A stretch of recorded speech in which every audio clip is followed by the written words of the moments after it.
अभी हाल ही में India with of Australia हुआ था, जहाँ पर दुर्भाग्यवशपूर्ण हम बुरी तरीके से हार गए थे। लेकिन अगर तुमने नोटिस किया हो कि वहाँ के जो ब्रॉडकास्ट थे वो बहुत ही क्लियर और पैल्यूसिड थे। बट रिसेंटली अभी जब इंग्लैंड टीम इंडिया के टूर पे आई है, तो अगर तुमने फर्स्ट T20 में नोटिस किया हो तो वो बहुत ही फॉगी और बैकग्राउंड बहुत बरिश दिख रहा था। इसका मेन रीजन एयर पॉल्यूशन था, क्योंकि कोलकाता में उस दिन 22 जनवरी को 278 AQI लेवल था। सो क्यों आज तक हम एयर पॉल्यूशन को कंट्रोल नहीं कर पाए, और क्यों दिल्ली का पॉल्यूशन आज 500 प्लस पहुंच चुका है? आइए जानते हैं इस वीडियो में। In India, it's filthy.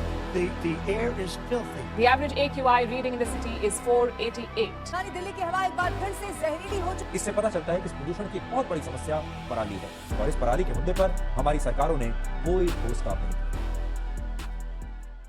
देखो, मोस्टली जब भी विंटर शुरू होने वाली होती है दिल्ली में, तो जो विंड की स्पीड होती है वो बहुत स्लो हो जाती है, और जो विंड का डायरेक्शन होता है वो नॉर्थ टू साउथ होता है, जिसकी वजह से जो फ्रेश एयर होती है वो गंदी हवा को रिप्लेस नहीं कर पाती। एंड इस टाइम पे जो सरफेस लेवल पे हवा होती है वो बहुत ठंडी होती है, कि उसकी डेंसिटी ज़्यादा होती है, और जो पॉल्यूशन होता है वो उसको क्रॉस नहीं कर पाता, वो ट्रैप हो जाता है दिल्ली के अंदर। एंड इसकी वजह से बहुत ही ज़्यादा हेल्थ इश्यूज जैसे premature death, asthma, lung cancer हो सकता है। और मॉलिक्यूलर न्यूरोसाइंस के एक रिसर्च में भी पाया गया है कि एयर पॉल्यूशन से तुम्हें ब्रेन डैमेज भी हो सकता है। कितना होता है ये मैटर नहीं करता, द फैक्ट होता है, यही कंसर्निंग पार्ट है।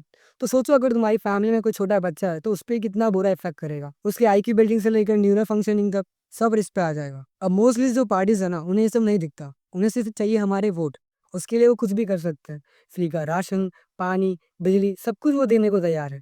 और ये सब कम था कि अब वो वुमेन को 2 से 3 हज़ार रुपए हर महीने देने का वादा भी कर रहे हैं। वाह मोदी जी, वाह वाह। अब यहाँ पर प्रॉब्लम ये है कि लोगों को दिख नहीं रहा है कि जो फ्री की चीजें बांटने का कल्चर चल रहा है वो लॉन्ग टर्म में कितना नेगेटिव इम्पैक्ट करता है। फॉर एग्जाम्पल, तुम्हारे पास एक रिसोर्स है ए, उसको तुम अगर सबको बांट रहे हो तो लॉन्ग टर्म में उसका यूजेज बहुत एक्सट्रीम होगा। लेकिन तुम्हारा पास रिसोर्स तो कम ही था ना, तो ये पूरा एक सर्कल बनाता है। अब जो लोग स्लम में रहता है ना, उन्हें तो कई बार पीने को साफ पानी भी नहीं मिलता। मतलब ये जो पाइपलाइन के थ्रू पानी आ रहा है, इसको पी सकती हो आप?